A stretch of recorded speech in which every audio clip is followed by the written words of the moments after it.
Hello, welcome to my channel. This is good tutor, and what I do here is solve technical drawing problems and also provide very important information that you can make use of for yourself to have a better performance in your technical drawing examinations. If you are watching my video for the first time, thank you. And I want to ask that you subscribe to this YouTube channel for its own notification bell so that whenever I upload a new video, you'll be notified and help me to share my videos with your friends who are technical drawing students. It is very, very important that you practice this subject. Is a practical subject. When you practice it, you become a master at it. Okay. Right now, I put these questions together, and these questions have to do with circle problems. So likely questions that you can come across in your technical drawing examinations and under circles. Okay. I'll be providing answers to these questions, and we are starting with question 1 as we have it that the construction in figure 3 we produce. The construction in figure 3 we produce. So the answer to this question is option C. The construction the construction that is shown here in figure 3, it will produce a circle that will pass through point JKL. A circle that will pass through point JKL. That's what it's going to produce. And here we have question 2 and 3. So we have to use this figure 1 here to answer question 2 and question 3, to answer question 2 and question 3. Question 2 says that the tangent is perpendicular to the line. The tangent is perpendicular to the line. So the tangent is this line XY and is perpendicular to OP. It's perpendicular to OP. That is option B. And we'll move to question 3 that says that the shaded segment is bounded by the chord and an arc. It is bounded by the chord and arc. So we have chord PQ and we have this arc. So this arc, so the whole of this, from this chord to this arc is the segment. So the shaded portion is bounded by a chord and an arc. That is option B is the answer to that question. We'll move to question 4. So here we have that triangle POQ, okay. Okay, we're using to answer question 2, question 3, and question 4. I should have put 4 here. So question 2, question 3, and question 4. So now question 4, we have that the triangle POQ and shaded portion formed. The triangle POQ and shaded portion formed. So it formed a sector. So triangle POQ plus this shaded portion give us a sector. So the answer is option D. And question 5, if line XY is the tangent to circle in figure 2, the value of angle K, is 25 degrees. So value of angle K is 25 degrees. So the answer is option D. So the angle between this line, this radius, and this line XY on this side is 90 degrees. So part of the angle that we have here is 65 as given. So the remaining angle here, which is angle K, is 25 degrees. So that is 90 minus 65, give us 25. So that is the answer to that question.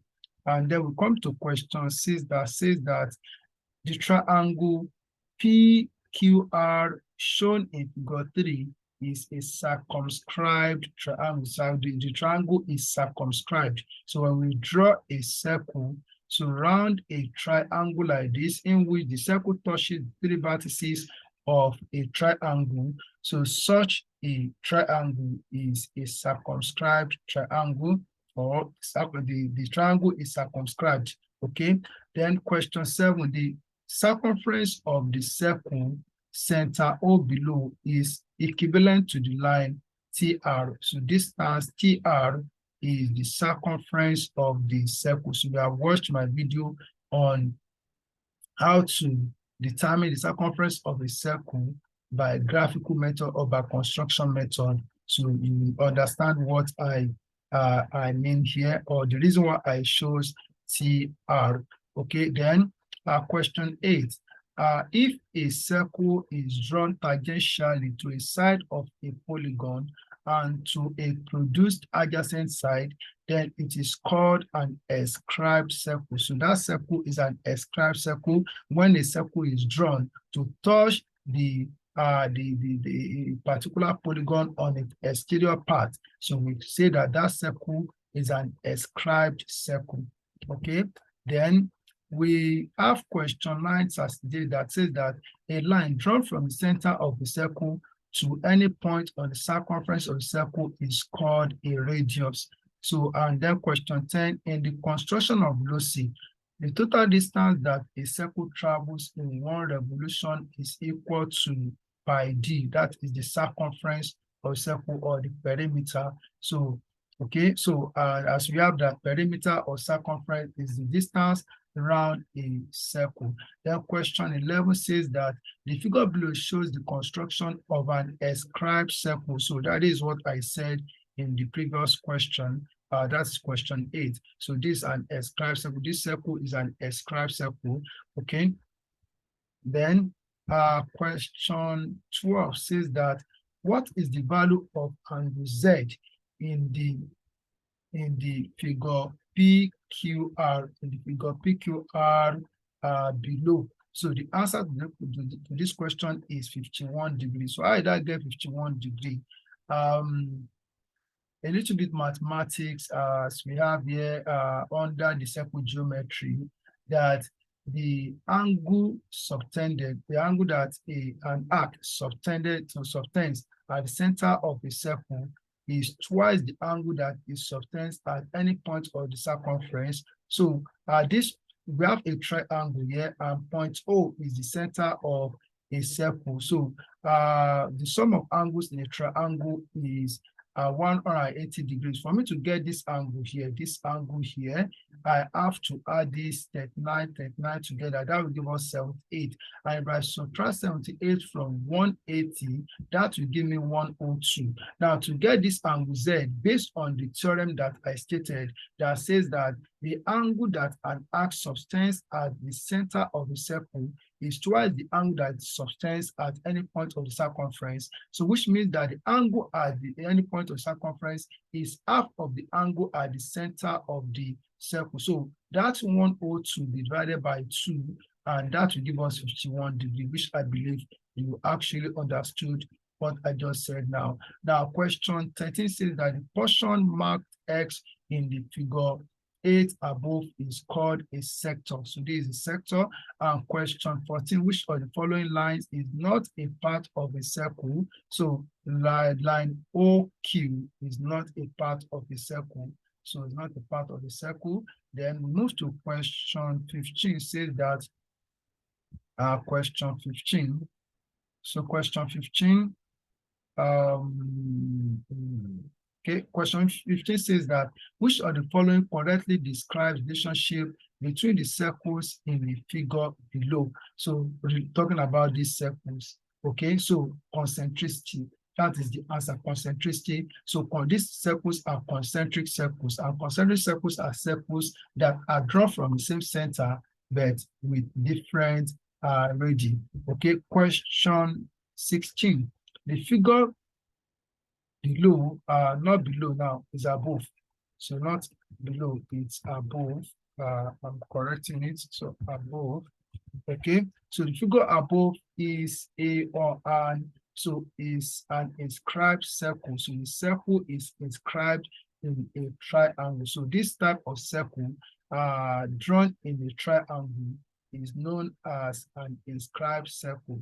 Then question 17 says that the part of the circle bounded by 2 radii and an arc is known as a sector. So for a sector, let me go to one that we have talked about here. This is a sector. A sector has 2 radii and an arc. Okay, so that is the answer to the question. I think the answer to that question. As we have here, question 17 is option C, a sector. So the part of the circle bounded by two radii and an arc is known as a sector. Then we have question 18 that says that in diagram below, F is dash. So F is this circle. So you should have known what the answer will be based on what we have come across above. The circle is an ascribed circle. This circle F is an ascribed circle. Then question 19, the construction below can be described as, so the construction below can be described as, so talking about this diagram here. So we have this construction whenever we want to find the center of a circle. So we have to bisect the two chords as shown here. So we construct the bisector of chord AB and bisector of chord BC. So wherever they intersect, so we just put the pinpoint of our compass and draw this circle, or this point O is center of the circle. So we use this construction to find the center of the circle. Then question 20 says that the shaded portion A, B, and C of the circle below respectively are, so their sector A is a sector, B is a quadrant, and C is a segment. A is a sector, B is a quadrant, and C is a segment. That is option B. Then we move to question.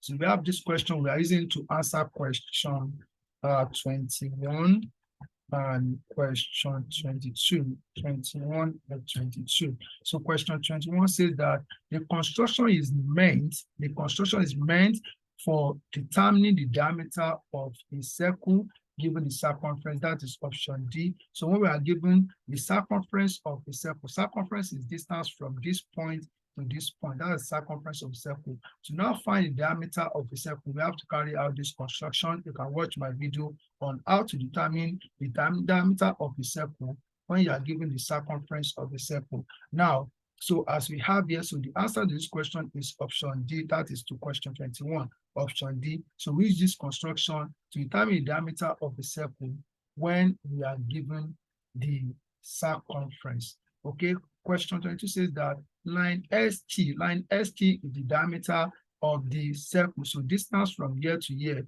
is the diameter of the circle that we have to find. And then we move to question.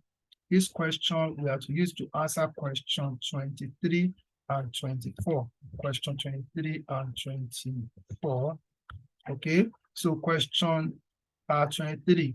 Line OQ is a normal. So line OQ is a normal. So you may be looking at it that why is it not a radius? Supposing radius is put there and normal is not there, I would have chosen radius. But one thing that we all know is that a line that is perpendicular to a tangent is called a normal. It's called a normal. So the tangent here is line PR. So the normal is a line that's at a right angle to the tangent. So line OQ is a normal. And then question 24, angle PQO